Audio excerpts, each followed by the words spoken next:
Êxodo no capítulo 3, verso 19, a Bíblia diz assim: eu sei que o rei do Egito não os deixará sair, a não ser que uma poderosa mão o force.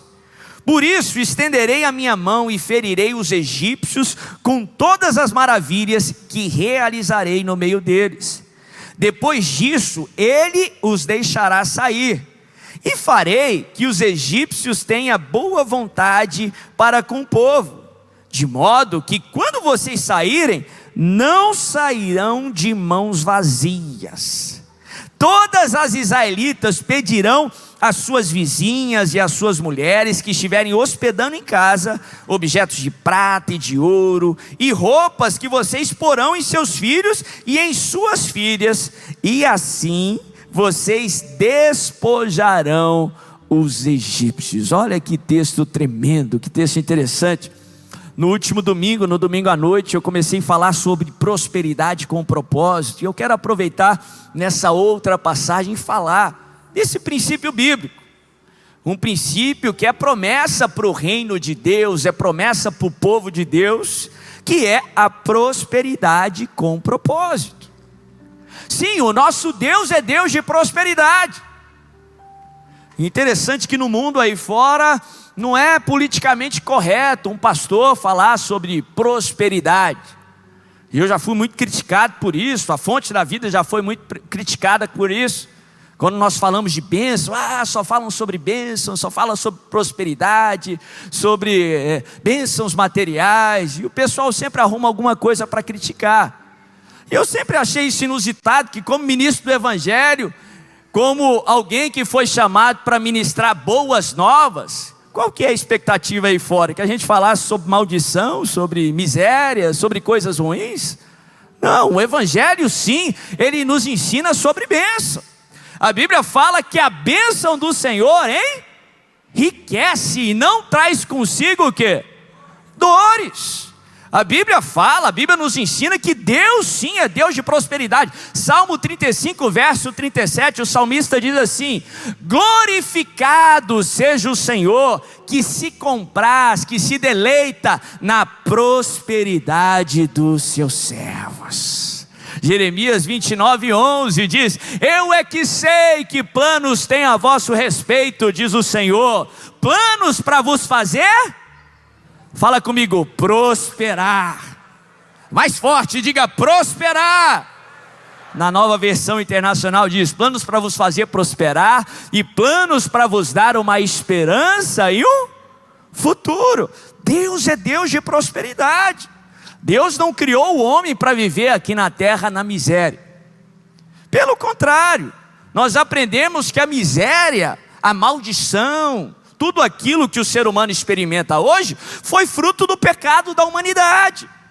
Foi por causa que o homem disse não ao mandamento do Senhor lá no jardim do Éden. Adão e Eva representando eu e você. E por causa da sua desobediência, tiveram os frutos da desobediência. A maldição, as desgraças e tudo isso que nós experimentamos hoje nessa terra caída. Mas a Bíblia fala que Deus não desistiu do seu propósito que Ele tinha para a humanidade, que Deus não desistiu de mim e Deus nunca desiste de você. E a Bíblia fala que Deus enviou o seu único Filho, unigênito do Pai. João 3,16 diz: porque Deus amou o mundo de tal maneira que Ele enviou o seu Filho unigênito, para que todo aquele que nele crê não pereça, não experimente aí os frutos da queda, mas tenha a vida eterna. Em Jesus nós temos a redenção. Em Jesus nós temos perdão e somos restaurados no propósito original de Deus. Em Jesus nós podemos sim, conforme os planos de Deus, experimentar da sua prosperidade. Agora presta atenção, a prosperidade que vem de Deus é diferente da prosperidade que se tem aí fora. A prosperidade que vem de Deus é diferente aí da prosperidade hollywoodiana, da prosperidade que muitas vezes pintam aí nas redes sociais. uma realidade, um mundo quase que utópico, inalcançável. Até para aqueles influencers lá que transmitem aquelas fotos de super autoprodução, como que transmitindo uma vida semi-perfeita. Não, a prosperidade que vem de Deus é diferente dessa prosperidade que vem do mundo.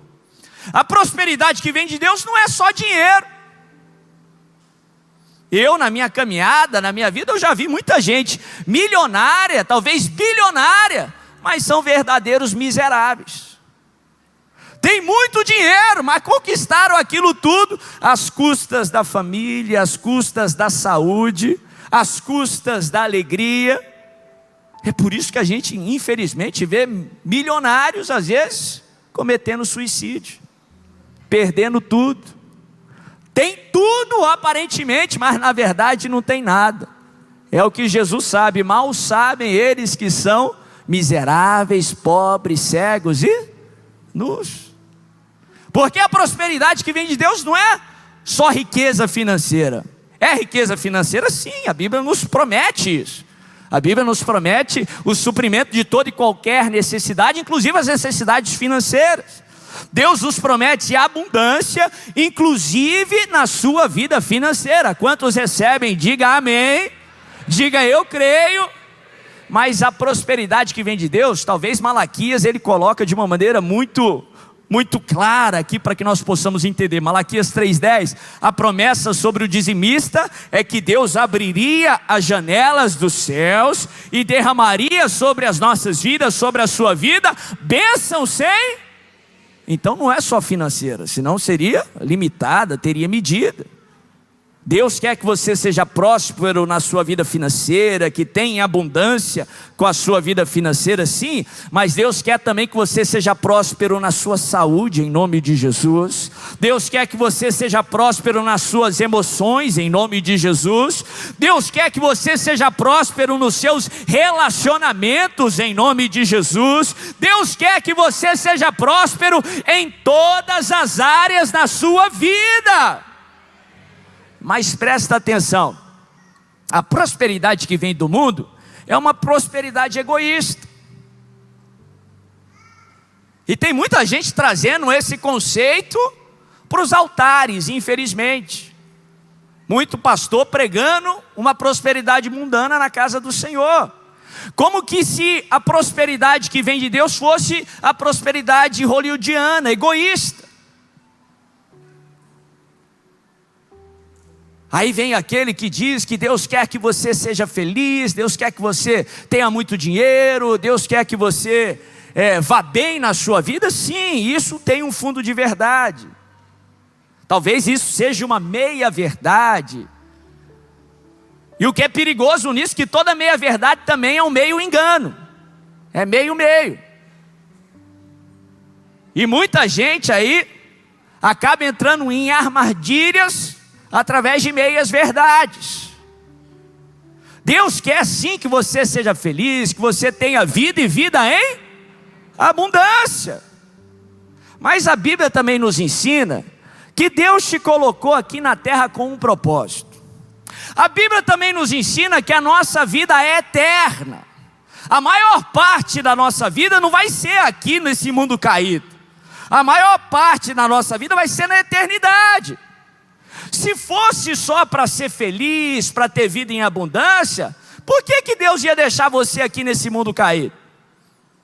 Se fosse só para ser feliz, e sim, Jesus algumas vezes diz que o interesse, o propósito dele é que a sua alegria seja completa em nome de Jesus. Se você chegou aqui angustiado, ele vai derramar sobre a sua vida óleo de alegria, e ele vai fazer com que a sua alegria seja completa, sim. Mas alegria por alegria, vida em abundância por vida em abundância, por que ele te daria isso aqui na terra? Se fosse só isso, ele te levaria lá para a glória. Ali vai ser muito melhor. Ali não tem choro, não tem dor. Ali a glória de Deus está em plenitude. Se fosse para ser feliz somente e ter qualidade de vida, lá você vai ter muito mais do que você vai ter aqui. Ele te levaria lá para a glória hoje. Mas A Bíblia nos ensina que Deus não faz nada sem propósito. O nosso Deus é Deus de propósito. Fala comigo, propósito. Mais uma vez, diga propósito. Se Ele, na sua soberania, e nada acontece fora da soberania de Deus, se Ele, em sua soberania, permitiu que você estivesse aqui na terra, que você tivesse ainda esse fôlego de vida, respirando, me ouvindo, me vendo, se Ele permitiu que você ainda estivesse aqui, sabe por quê? É porque Ele tem um propósito para você, um propósito para você aqui na terra. Em outras palavras, sabe por que Deus não te levou ainda? Porque Deus tem um propósito para você. Tem algo que Deus quer fazer na sua vida aqui na terra, e tem algo que Deus quer fazer através da sua vida. É por isso que eu gosto de afirmar com toda a convicção: se você está respirando aqui na terra, se você está me ouvindo, é porque Deus tem um propósito para você. Eu não sei quem precisa ouvir isso, mas deixa eu te falar, não existe vida vã. Deus não faz nada sem propósito. Se você que é criação de Deus está aqui nesse momento, é porque Deus tem um propósito para você. Bispo, mas eu já estou na melhor idade. Nós vamos falar um pouco hoje sobre Moisés. Grande parte da vida de Moisés que nós estudamos foi depois dos 80 anos. E Moisés não viveu igual Matusalém, aí com quase 1000 anos de idade, não, aqui na terra. Ele morreu com 120 anos. Teve longevidade, mas muito mais próximo da longevidade atual. E ele voltou lá no Egito para enfrentar Faraó com 80 anos. Nele cumpriu a promessa lá, que Joel fala que se cumpriria nos nossos dias. Aquela que diz que os velhos sonharão, os jovens terão visões. Em outras palavras, se você está vivo ou respirando, pode ser com 90 e 100 anos, não sei. Tem um irmão aqui que frequenta aqui no domingo de manhã, que ele tem 104 anos, o apóstolo sempre cita o nome dele, batizou recentemente. Em outras palavras, para o Deus Todo-Poderoso, nunca é tarde demais para viver os sonhos de Deus. Não importa em qual cenário da sua vida você está, se você está vivo e respirando, é porque Deus quer fazer algo na sua vida, é porque Deus quer fazer algo através da sua vida, é porque você ainda pode viver os sonhos de Deus para a sua vida. Os velhos sonharão, viverão os sonhos de Deus aqui na terra como é nos céus. Isso tudo para lhe falar que a prosperidade que vem de Deus é diferente da prosperidade lá fora. Sabe por quê? Toda prosperidade que vem de Deus é prosperidade com propósito. Eu gosto desse termo. Toda prosperidade que vem de Deus, ou melhor, a prosperidade que vem de Deus é prosperidade com propósito. Deus sim quer que você tenha alegria plena. Deus sim quer que você tenha vida e vida em abundância. Deus sim quer que você prospere aonde Ele te colocou, na sua esfera de ação, no seu ramo de empreendimento, no seu ramo de negócio, no seu trabalho. Deus quer sim que você prospere, mas com uma prosperidade de propósito. Uma prosperidade com um propósito. Em outras palavras, Deus quer fazer algo com a sua prosperidade. Domingo à noite eu preguei aqui sobre Lucas capítulo 5, sobre Pedro. A Bíblia fala que ele era um pescador, ele tinha o seu negócio ali da pesca, o seu meio de subsistência. A Bíblia fala que ele tinha alguns sócios que se tornaram discípulos também de Jesus lá na frente. A Bíblia fala que os sócios de Pedro eram Tiago e João, os filhos de Zebedeu, que se tornaram o apóstolo João e o apóstolo Tiago. Pedro, ele vivia ali da pesca, ele tinha aquele meio de ação, aquilo era ali a sua plataforma, a sua esfera de ação, a sua prosperidade. Depois de uma noite difícil, a Bíblia fala que Jesus ele vai de manhã e ele se encontra com Pedro. Havia uma multidão ali na orla, ali nas margens do mar da Galileia, que Jesus queria alcançar. Ele não poderia alcançar sozinho, todo mundo estava tumultuando ali em cima de Jesus. Ele precisava se afastar ali dentro do mar, com alguma plataforma para alcançar aquela multidão. Qual plataforma que Jesus escolheu usar? Qual plataforma que ele usou? O barco de Pedro. A prosperidade de Pedro. Sabe por que Deus deu os seus talentos? Sabe por que Deus deu a sua capacidade de trabalhar? A Bíblia fala que do Senhor vem o querer e o efetuar. Sabe por que Deus te deu essa promoção? Sabe por que Deus te colocou aí nessa sua profissão? Sabe por que Deus te fez prosperar? Porque Deus quer usar o seu barco. Deus quer usar a sua esfera de ação. Deus quer usar a plataforma que Ele te deu para alcançar uma multidão. Deus quer te abençoar sim, mas Deus quer abençoar outros através da sua vida. Deus quer te abençoar sim, mas Deus quer que você seja uma bênção dEle para onde você for. Em nome de Jesus. Prosperidade com propósito. Aqui nós vemos no texto, quando Moisés ele se encontra com Deus pela primeira vez. A Bíblia fala que ele é criado como filho da filha de Faraó, mas Deus fez algo sobrenatural. E apesar de ser criado ali com o status, com os recursos de Faraó, Moisés foi criado pela sua própria mãe. Quando a filha de Faraó vai adotá-lo, ela tem uma certa dificuldade, percebe que ele é hebreu, e ela acaba contratando a sua mãe para cuidar dele, com os recursos ali do Egito.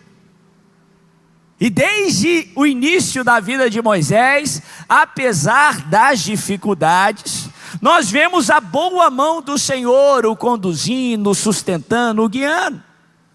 A prosperidade que vem de Deus não é a ausência de problemas, não é uma vida utópica e de mar de rosas, não. A prosperidade que vem de Deus inclui desafios, inclui alguns diagnósticos desafiadores, inclui gigantes, mas apesar das batalhas, a boa mão do Senhor vai fazer com que você prospere no seu caminho, tenha vitória sobre toda e qualquer dificuldade e seja próspero com propósito. A Bíblia fala que até os 40 anos ele é criado ali no Egito, até que aquilo que estava no seu coração resplandece, ele se posiciona, e ele é forçado a fugir do Egito, e ele passa 40 anos vivendo ali, 40 anos a mais vivendo no deserto. Ali ele constrói a sua família, ele se aproxima ali na terra do seu sogro Jetro, até que por volta ali dos seus 80 anos, ele coincidentemente ele é guiado ali para o Monte Horebe, que em algumas passagens também é chamado de Monte Sinai. E ali ele tem uma experiência com o Senhor. Ele é atraído ali naquela região, e ele vê algo inusitado, uma sarça, que era um arbusto do deserto, que ele era acostumado a ver, mas naquele momento, naquele lugar, a sarça ela estava pegando fogo. E o que assustou Moisés não era o fogo, fogo que ali representava dificuldade, opressão. O que assustou e impressionou Moisés é que apesar de todo aquele fogo, a sarça queimava, mas não era consumida. E Deus ele chama Moisés. E Deus ele fala para Moisés que aquela sarça era como o povo de Israel. O povo de Israel tinha passado 400 anos ali no Egito, vivendo como escravos, vivendo, sendo opressos ali por um povo estrangeiro, vivendo numa situação de miserabilidade como escravos. Eles estavam pegando fogo, Mas eu gosto aqui do capítulo 3, que o que assustou em Moisés não foi o fogo. O que deve assustar você não é o problema, porque Jesus já nos anunciou, nos prenunciou que no mundo teríamos o quê? Aflições. 600 anos atrás, lá em Gênesis, no capítulo 15, Deus tinha falado para Abraão que o povo iria para o Egito. O problema iria acontecer.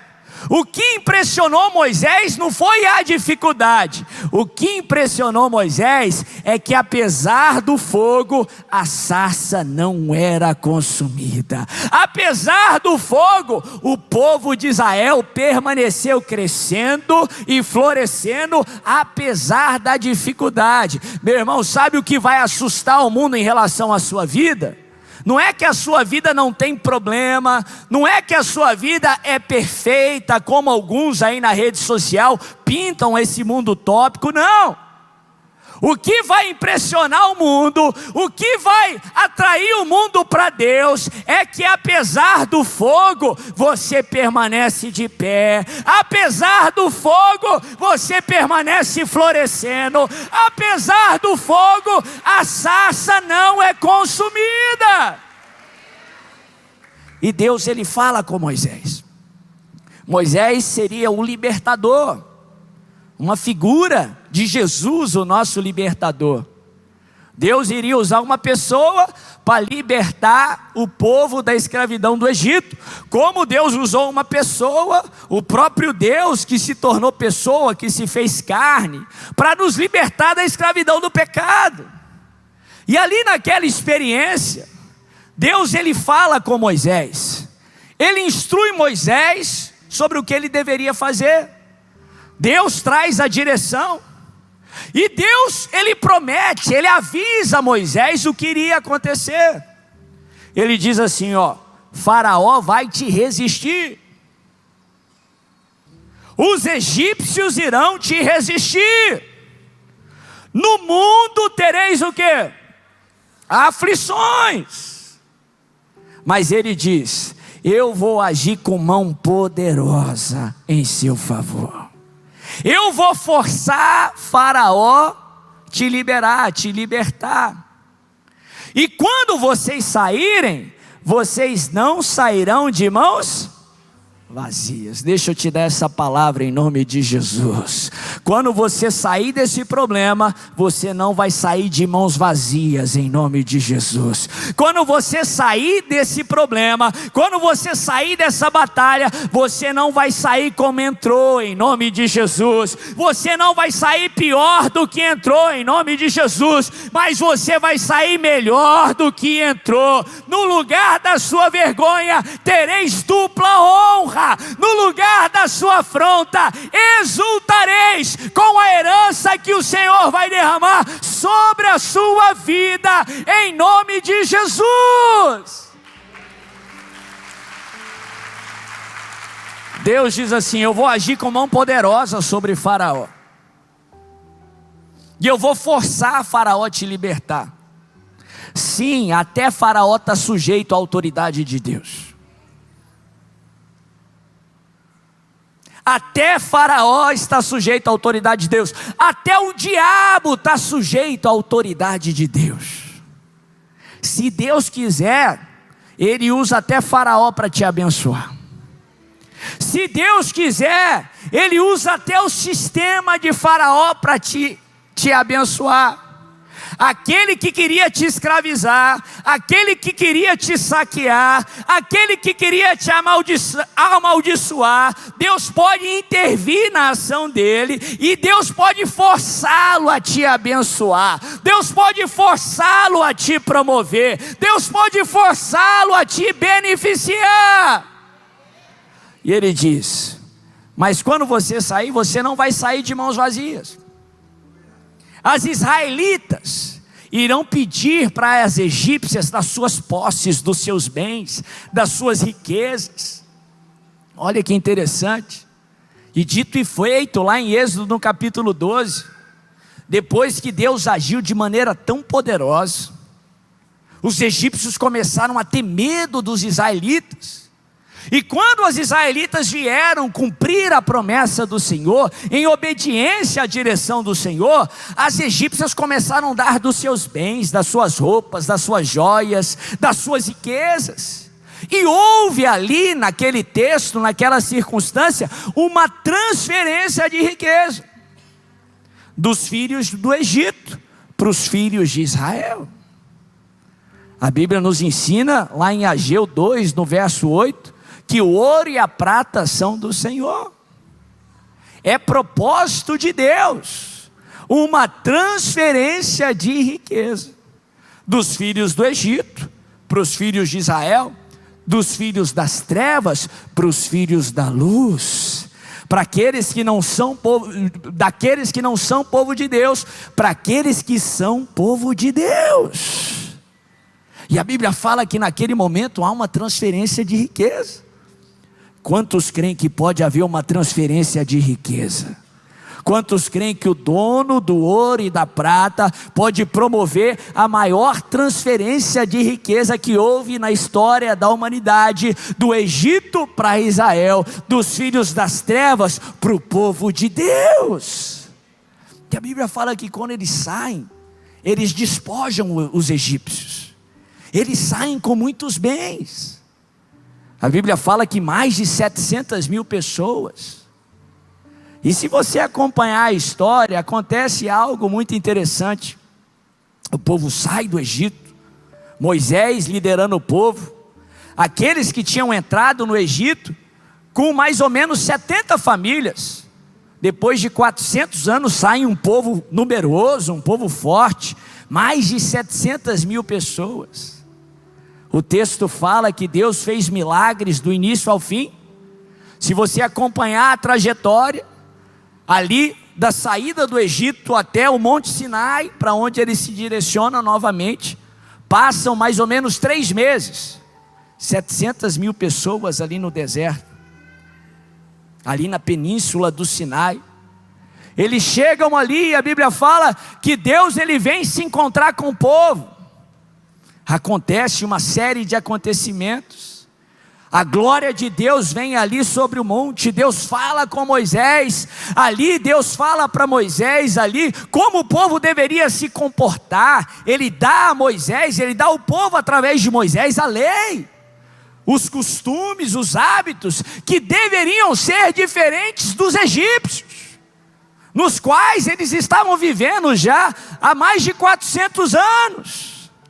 E ali no Sinai, Deus dá uma direção a Moisés, que eles deveriam construir no meio do povo um tabernáculo, aonde a arca de Deus, que representava a presença do próprio Deus, habitaria e iria acompanhar o povo por onde o povo andasse.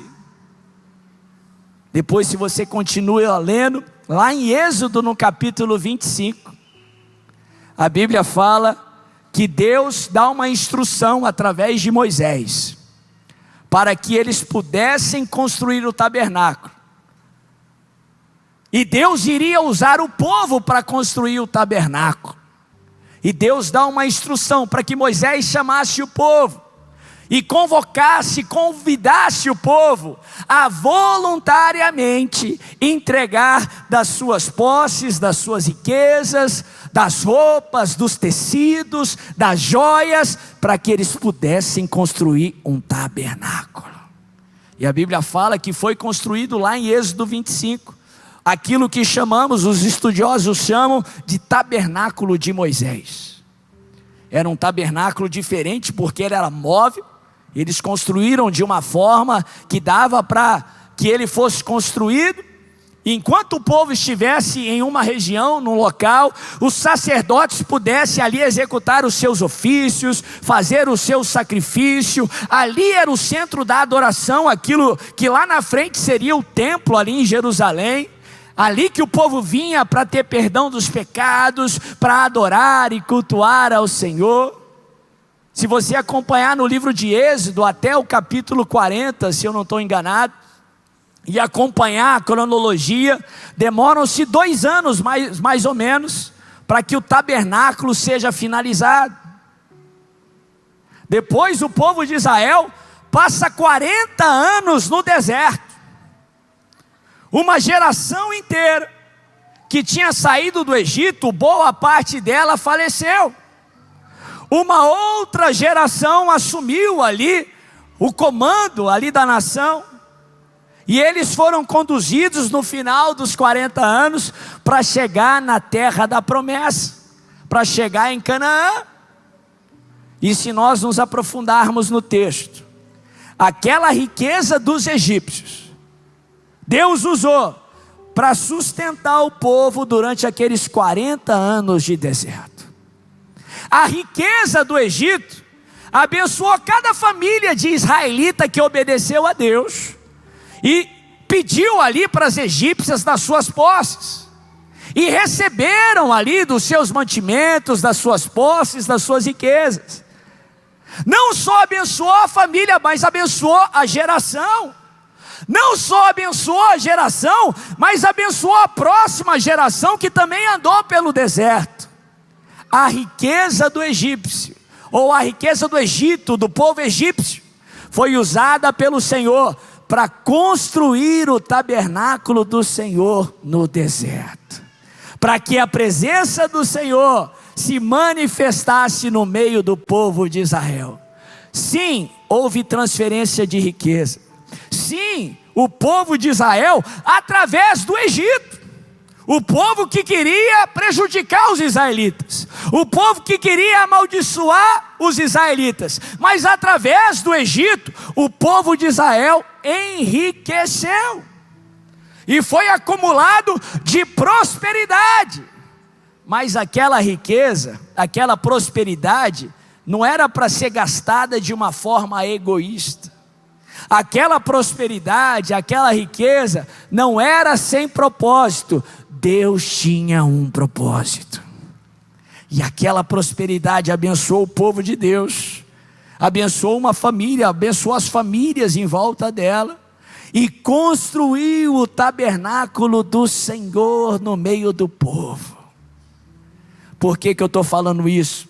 Essa promessa, ela cai sobre a igreja do Senhor no Novo Testamento. Da mesma forma, nesse mundo caído que nós vivemos, Deus quer sim promover uma transferência de riqueza. Deus quer tirar dos filhos das trevas e derramar sobre os filhos da luz.